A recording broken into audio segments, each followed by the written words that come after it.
Pantang pulang sebelum padam. Inilah tekad yang diyakini anggota pemadam kebakaran. Ya, api yang berkobar tak menggoyahkan anggota memadamkan api. Dan yang teristimewa di Surabaya ada Sri Kandi pemadam kebakaran. Mereka tergabung dalam Sri Kandi Baruna Damkar Surabaya.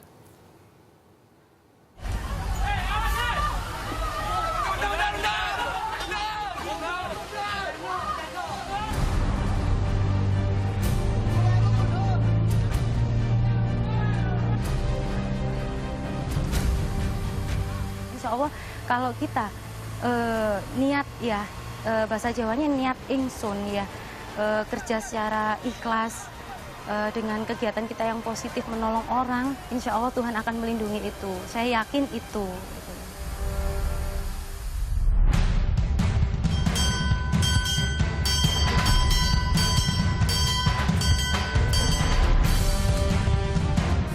Pantang pulang sebelum padam. Inilah tekad yang kami yakini sebagai anggota pemadam kebakaran Kota Surabaya.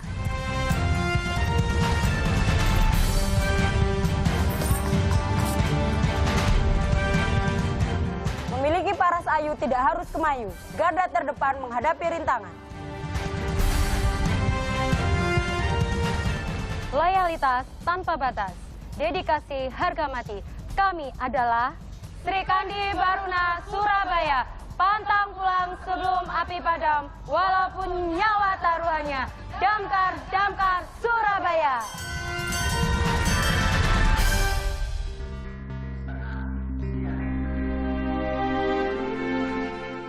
Oh ya, kenalkan, namaku Anis Mulyati.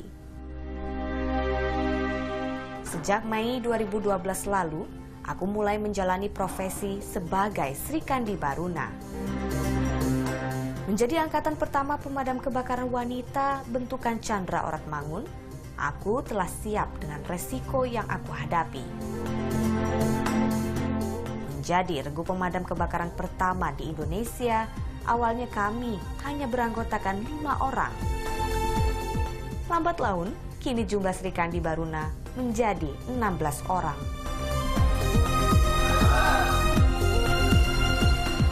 Saat terjadi kebakaran, selain memadamkan api, kami juga dituntut untuk menjadi regu penolong menenangkan korban kebakaran.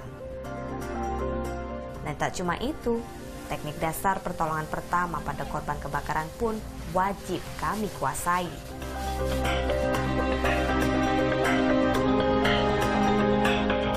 Tak cuma berjibaku dengan api, sesuai kodrat kewanitaan, kami juga ingin terlihat cantik. Berdandan dan saling berbagi pengalaman menjadi pengisi waktu di kala senggang.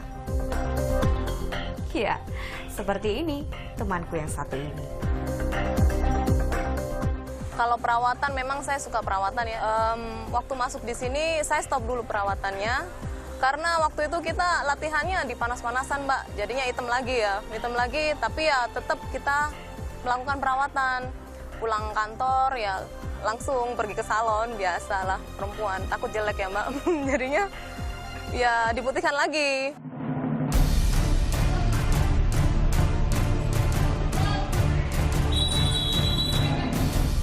Berprofesi sebagai pemadam kebakaran tak bisa dianggap remeh. Terlebih bagi kami kaum wanita. Resiko dan tantangan yang aku hadapi tiap hari kadang membuat kami harus mempertaruhkan nyawa. Namun, tantangan sesungguhnya yang paling berat adalah dari keluarga.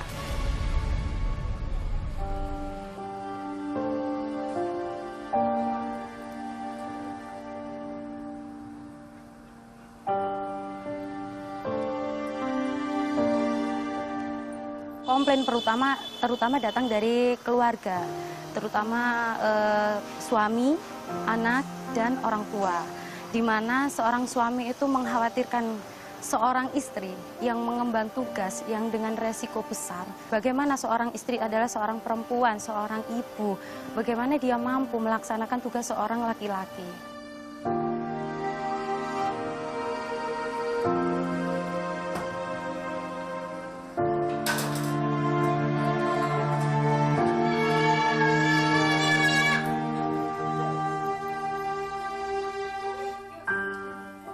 Profesi yang bertentangan dengan kodratku sebagai ibu kerap membuat aku gundah gulana.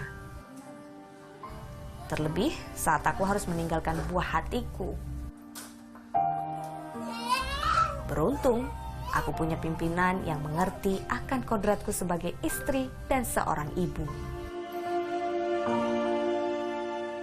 Seperti Mbak Ani, saya tahu waktu anaknya jatuh gitu ya, aduh gimana Bu?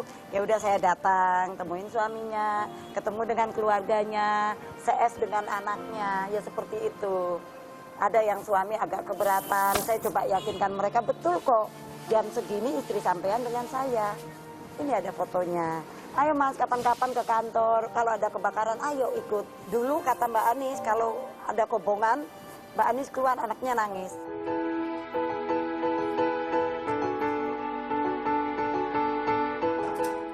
Perlahan namun pasti, aku mencoba untuk meyakinkan. Ternyata di situ saya berusaha untuk menjelaskan, memahami, dan memberi pemahaman kepada orang tua, suami, dan anak. Bahwa inilah tanggung jawab saya, inilah pekerjaan yang saya hadapi, dan saya harus menjalankan. Meski tak mudah, akhirnya mereka memahami profesiku. Karena saya sudah mengambil pilihan untuk masuk bergabung ke Sri Kandi. Dengan itu saya beri pemahaman, akhirnya suami, orang tua, dan anak sangat mengerti. Dan bahkan sekarang sangat mendukung pekerjaan saya. Menjadi wanita tak harus lemah. Apa yang menjadi mimpi dan tanggung jawab bisa kita lakukan asal kita mau berusaha.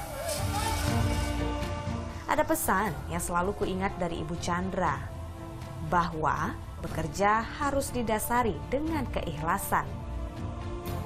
Karena bekerja bukan sekedar bekerja, tetapi bekerja merupakan ibadah yang paling sederhana.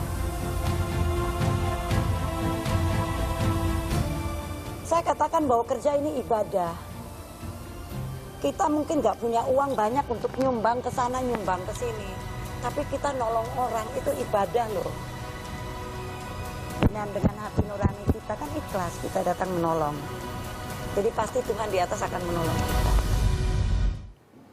Nah ini Laris, bagaimana kita tidak boleh meremehkan akan keberadaan seorang perempuan. Bayangkan mereka itu seorang ibu, seorang istri, juga seorang pekerja yang bisa bahkan mempertaruhkan nyawanya sendiri. Benar, Zizi, tadi juga ada slogan yang menarik sekali, pantang pulang sebelum api padam, walaupun nyawa menjadi taruhannya seperti itu. Tapi mereka memang sudah dilatih ya, dan latihannya juga cukup ekstrim. Itu ada yang takut akan ketinggian, itu dilatih biar tidak takut akan ketinggian, dan juga simulasi kebakaran yang walaupun situasi yang ekstrim itu biar mereka lebih kuat mentalnya seperti itu. Luar biasa Sri Kandi.